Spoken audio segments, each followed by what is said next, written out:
Ladies and gentlemen, welcome into this edition of the Duval Dive live here, of course, after the latest Jacksonville Jaguars win.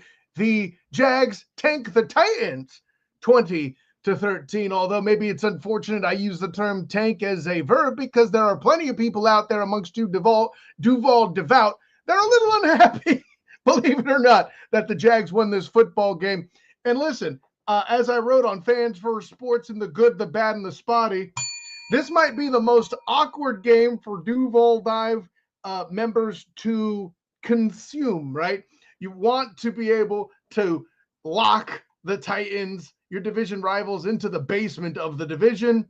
And then also, though, there are the Travis Hunters out there that want the Heisman Trophy winner in their midst. Of course, we got our man on the scene there. We'll talk to Travis Holmes here in just a moment as he gets prepped to lock in. But you got to think the Travis Hunters are a little dismayed. The Jags at this point are the 5th overall pick here. So could they still get Travis Hunter? I don't know, but the chances of that remain. Of course, a lot of big marks from Brian Thomas Jr. today. We'll talk to Travis about that in a minute. Cam Little. Travis will have to answer for the Cam Little disrespect he's put out there on Twitter. I'm joking, of course. And listen, of the pair of us that got the predictions, I said Jags would score 20 points. I Ron Jeremy'd that, which is to say that I nailed it. That was a great thing all the way around. But we were both right, he and I, in that Mason Rudolph may score more points, but he's going to turn the ball over. We saw a lot of that too. So with all that being said, I think he's ready there from Everbank Stadium of Big Cat Country. My man, my personal champion, Travis D. Holmes. What's going on with you, champion? Man, I'm generally good, bro. It's been an interesting post game. Obviously, it's Jaguars home finale. The cleaning crew, they seemed ecstatic. I think everybody's happy for our off season. So they're out here playing all the 4 o'clock games in the stadium. Trying to find me a quiet spot. Found this nice little mural in the background. But yeah, Jacksonville wins 20-13. It was generally a good day. A pretty exciting game, but man, it was also frustrating in all the ways that you kind of just mentioned with the Travis Hunters. The Travis Hunters are in disarray today. Yeah, we'll get into Travis hunting in a minute, but I got to throw shouts to Tim and Ashley. I actually ran into a comedian, Travis D. Holmes, while I was watching the football game, and he had a Fred Taylor jersey on, which makes me feel inclined that I have to mention for a fact that Fred Taylor, of course, making it as a finalist into the Hall of Fame. What do you think of that, Travis? Hey, man, 2 years back to back, and the man, he's finally getting into that group where you know he's going to be an eventual Hall of Famer. It's not even a question of if at this point. It is now officially a question of when. I'm looking forward to seeing how that's going to go for Mr. Freddie T. He has a better chance. I had this argument with Gus Lowe of Big Cat Country and 1010 earlier today. That he's like, no, it's a better chance than most previous years. Like it's a better chance than last year. It's probably closer to maybe that 10-15% chance. And I think I kind of agree with him there. This is a better class for Fred to potentially get in, but it's also still a very daunting class because there's only 5 players of the modern era who can be voted in right now. So some great players will eventually be left out in this class, and they have to wait a little bit. Yeah, I think. Listen, I would love to see Freddie T go in there. We're both in great company with that Tony Baselli himself. When I personally asked him, with the 3-point conversion, by the way, when I personally asked him who he thought the next Jacksonville Jaguar inductee should be, he went right to Freddie T and, of course, Jimmy Smith, as well as Coach Tom Coughlin. Dick Vermeil, by the way, on the Tom Coughlin bandwagon in that same conversation. But that all being said, I don't think he gets in this year, and I'm with you. I think it's coming. But speaking of things that are coming, how about a Pro Bowl vote for BTJ? Today, matching a mark with, you may have heard of NFL legend Randy Moss. When he was a rookie, he had 8 games with a touchdown and 60 or more receiving yards. BTJ now at that mark with 1 more game to play. But that being said, they didn't have 17 games back then. They had 16. He ties Randy Moss. He's right. Thus, it is confirmed he will be an NFL legend, Travis Holmes. Obviously, we have the next Randy Moss, Megatron, whatever you want to call it, in Jacksonville. Write it down, send it to the Hall of Fame. It's happening, bro. I don't know what to tell y'all. Like, if you're a hater, just hate in silence. Tennessee Titan fans, because we are happy that we at least got something in terms of a victory, whether you want to call it a moral victory in Brian Thomas Jr. I don't care. Great process, bad process, Trent Baalke. He did land this, and I'll give the man credit for that at minimum. Sure, we've had to talk about this and Anton Harrison being his biggest hits of the latest, or his latest hits, I should say, for those that he did get right here in Jacksonville. But let me go to the offense in general. Of course, our dude, McCorkle Jones, still starting at quarterback. I'm not here to say he was world beaten, but are you on the train to say that this was his best start in Jacksonville? I mean, that's got to be up there. I mean, he was super efficient. Like, he was dang efficient as far as he was in the top 80th percentile as far as his completion percentage over expected. As far as the advanced, that if you want to be in the group of nerds, he was very good for all quarterbacks going back to 2010. As far as his completion percentage, he was efficient. He didn't turn the ball over. Again, I believe he had, what was it, 15? Goodness gracious. I'm looking for the stats because I had it up on my page, but it's 15 of 20 something along those lines. 15 of 22. There you go. 174 yards, 2 touchdowns, no turnovers. That's 122 QBR. You're not going to ask for much more than that from a backup quarterback. I mean, you're not going to ask for that from most just veteran game manager starting quarterbacks. So in those terms, it was a great game for McCorkle Jones. Duval County, Matt Jones, but it was also against the Tennessee Titans. And I want to be real about this. Like, I don't ever want to just go crazy and over exaggerate what it is. It's a week 17 game in the rain, in a game that most or half, and they won. Good, congratulations. But also, it was a good game for Max, so good job for him. Well, and yeah, obviously we mentioned this too. I got to go to Robert. He's always in here commenting. This is funny here. Glad Peterson is proud. He just gave the Titans a QB. I mean, listen, the Titans are officially in the basement. That is true. They are officially the worst team in the AFC South. That's locked up. That can't happen. That can't be fixed because the Jags got the tie break, and I think they're locked to have better divisional record. That being said, Robert makes the point about giving them a QB. If they're inclined to be smart enough to move off of Will Levis, which God, I hope for their sake they are. They moved off of Music City Malik. Will they move off the Mayonnaise Messiah? And if they do so, since they are in the basement, are going to make that pick, will they find a new Lord in Cam Ward? That's my question. Oh. I mean, but this will be the class. If you're a Jacksonville Jaguars fan, this is the class you want the Tennessee Titans to pick a quarterback in, because then they're going to be restuck. They're going to be restuck in that whole cycle of trying to find a project that's going to be able to build around and build a team that's the harder way of winning in the NFL, basically. Without that top flight quarterback who is just like a solid can't miss prospect. We don't have that in this draft. So if you're a Jaguars fan, yeah, you're absolutely ecstatic that the Tennessee Titans are even thinking about going to a new quarterback in this draft. Titans fans got to be freaking out because the last time a QB class has been this bad, Travis D. Holmes, was when it was Kenny Pickett and Malik Willis. So they're in deja vu all over again. Hey, listen, it's time. You know what? You did it right, Jags. You tanked wrong, but you did it in the right way. And it's time to be petty. Put on that colorful suit. It's time to go to the player haters ball, Travis. Be petty. It's time. You're right. They tanked at the right time. If you don't tank, this is when you tank. Yeah, now that's a fair point, bro. You tanked in a perfect timing that that the Titans won't have a quarterback, realistically.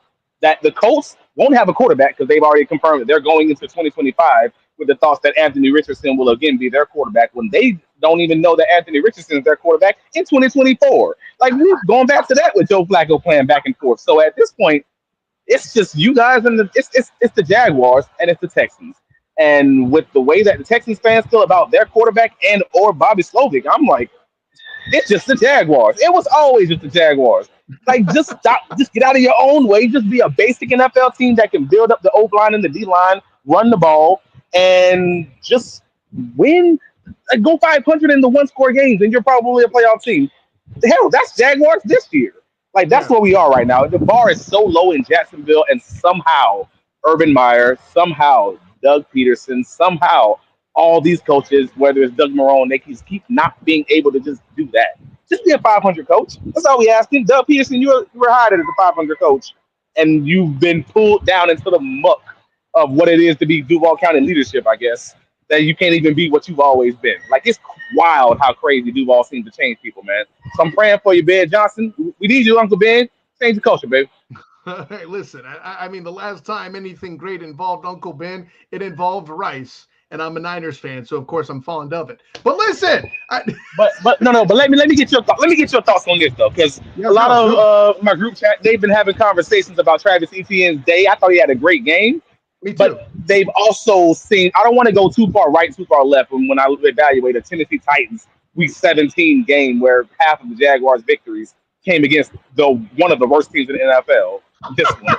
I don't know how to feel about that. Like, so they kind of seem to jump the shark on one side, saying, "Hey, I told you he was great," and then you get to the end of the game and he has, not even 50 yards rushing, 26 yards receiving. It's a solid, it's a fine game. But Right. how do you feel about that after all of this? Where we are with Travis Etienne? No, and that's a great question. Offseason? That's a great question. So first of all, offensive line injuries rampant. I think Ezra Cleveland was limited in practice. Scherf's been fighting stuff lately. Walker Little just outright missed the game, right? I think that's a factor too. Moreover, anytime we talk about the Tennessee Titans, I'm always going to prop one human being since Derrick Henry isn't there anymore. And it's just like I do with the Colts and DeForest Buckner. Jeffrey Simmons is a bad man. And if you get a positive day as a running back against that guy, it's a good day. I'm not on the right side. I'm like with you. I'm kind of down the middle on this. I get it. It's the Titans. Once you get past the first level, go ahead with your bad self. It's going to be easy.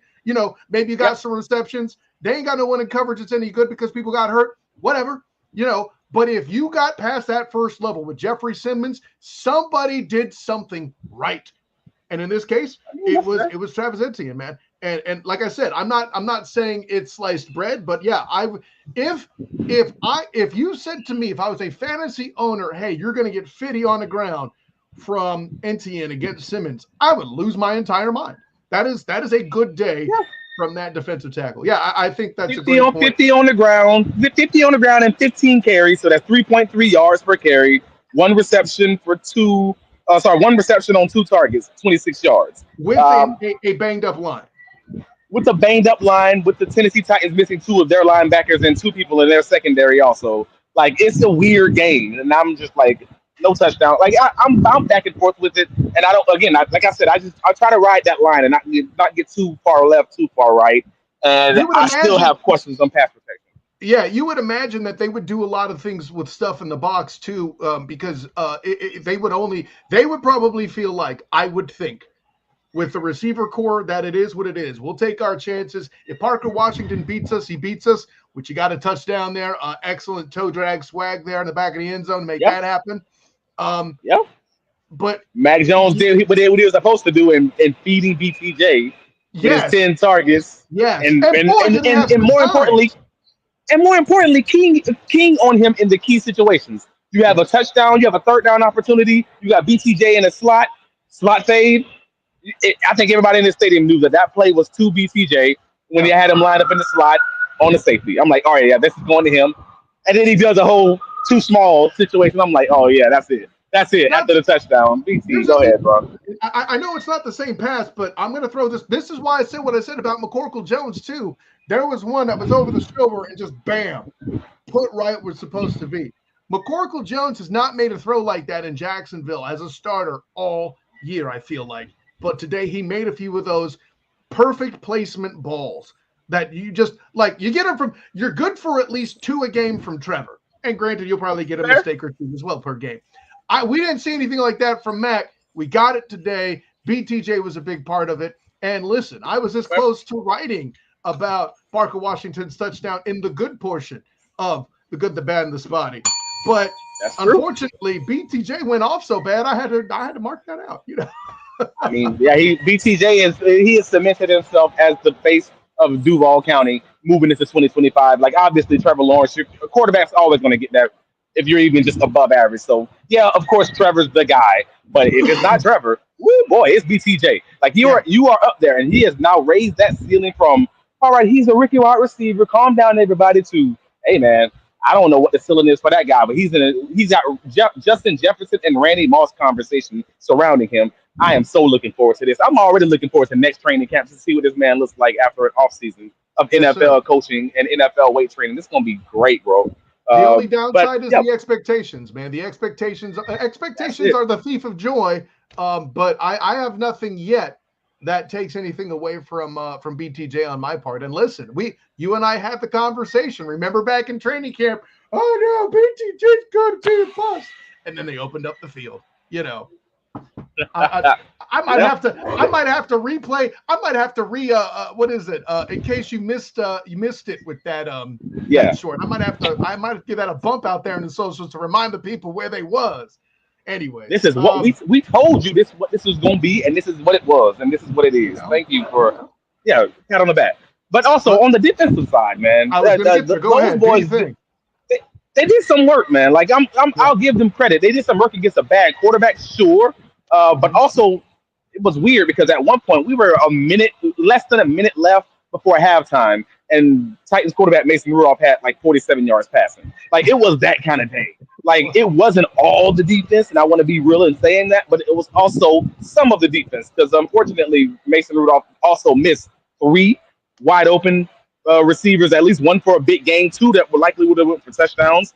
One of those happened in the last minute of the game. One of The those send that Chicago, beast into overtime. You're right. You almost had some free football, Travis D. Holmes. right. So that was a weird one where it's like you want to always give credit to the defense when they do their job, but also you got to be real about this, and we all have eyes. Like this was the second game where the Jacksonville Jaguars have played the Tennessee Titans, and the Tennessee Titans quarterback could not hit the side of a barn with a wide open receiver.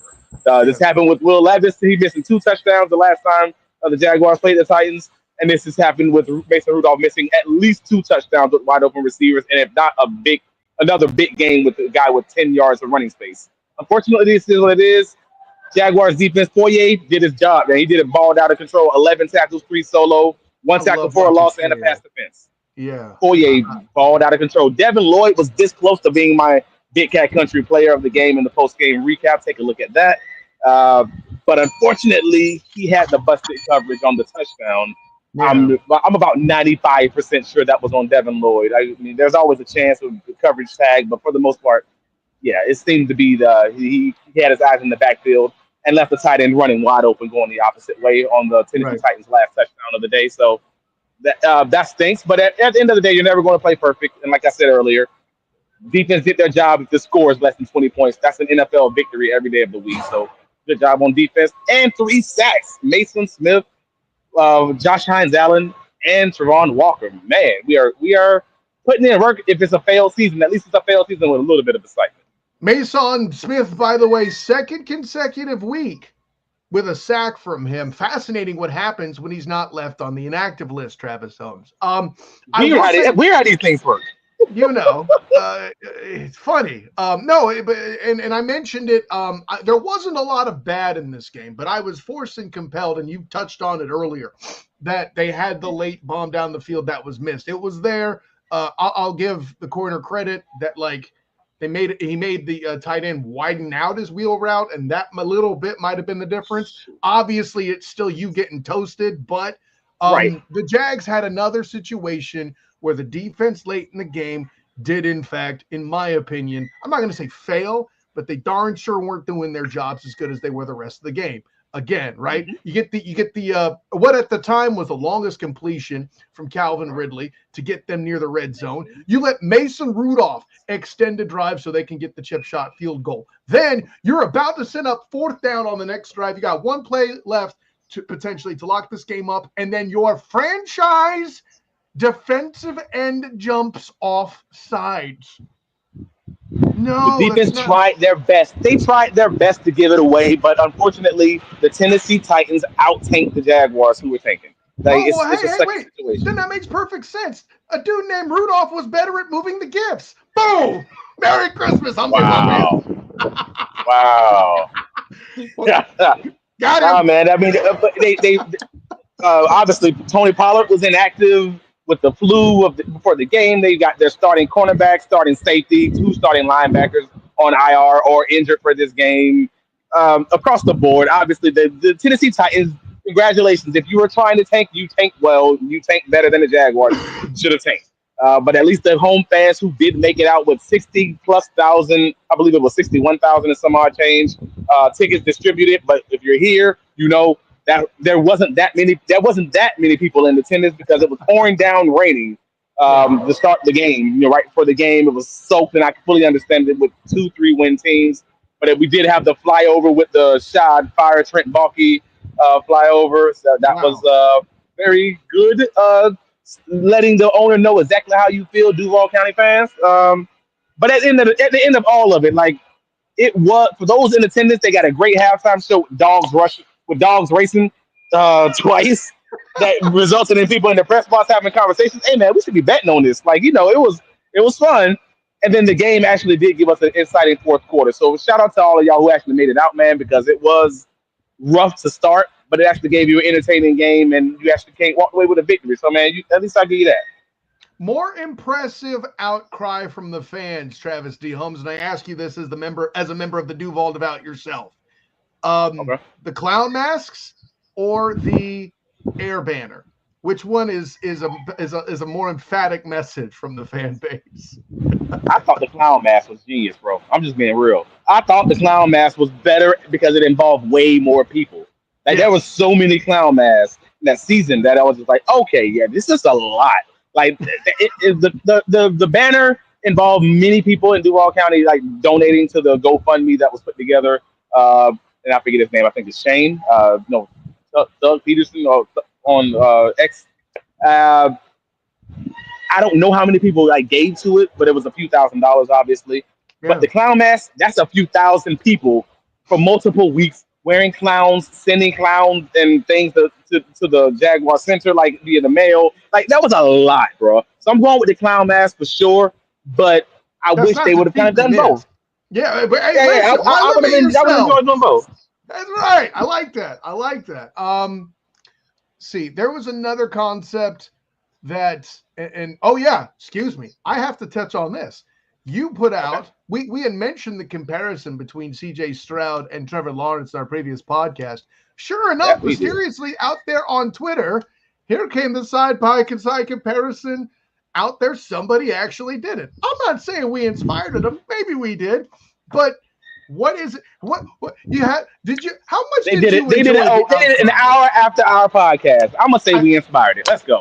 You know what? I'll take the credit. But how fun was that to witness out there on the socials?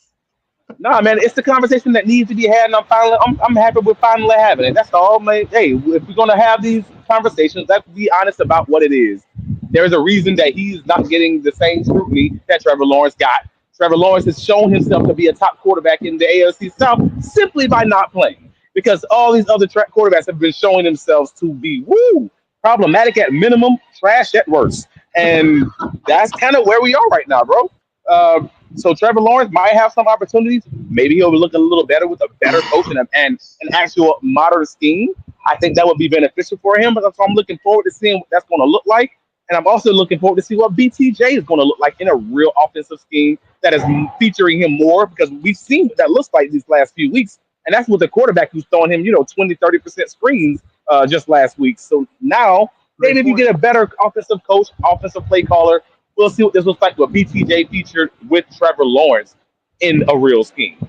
I am looking forward to that, and I am looking forward to those expectations for them both. So I guess on Wednesday we'll be talking a bit more about the Travis Hunters. There was a very interesting concept you teased out there. I forget what it is, but I know I sent you the tweet by a text. Oh, I know what it is. Yeah, the search firm. Yes, the search firm for Jacksonville Jaguars. Why is the Jags hiring a search firm relevant? You could check that out on Wednesday, because we're going to talk about that. And I don't know. I'm assuming at some point Travis D. Holmes will write something about it on Big Cat Country.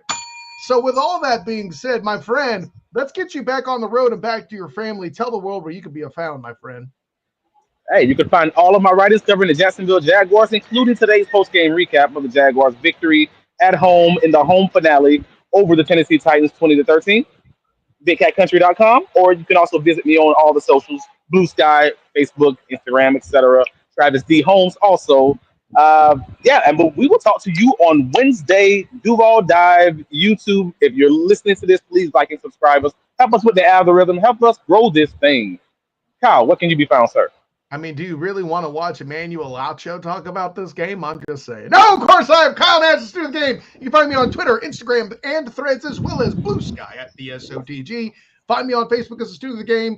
Check out my writings on Fans First Sports Network covering the Magic, the Jags, the Orlando Bowl games. I was at the Pop-Tarts Bowl. That was fun. I'll be at the Citrus Bowl here coming up on Tuesday. I have the Citrus Bowl coaches press conference Monday morning. I'm going to get my hairy butt up at 8:30 and go talk to the Illinois and South Carolina coaches and see what insight they have to the game. And of course, I will be there for the coverage of it as well. Make sure you check out all of that on my socials and on fansfirstsports.com. And of course, my work covering UCF with the Black and Gold Banneret Night Shift Live will be, of course, back in the fold here this week. And listen, check out all those things for any of those things that you might enjoy. But as far as coverage for the Jags today, Travis and I are done. He's got to go ahead and get home and make that drive.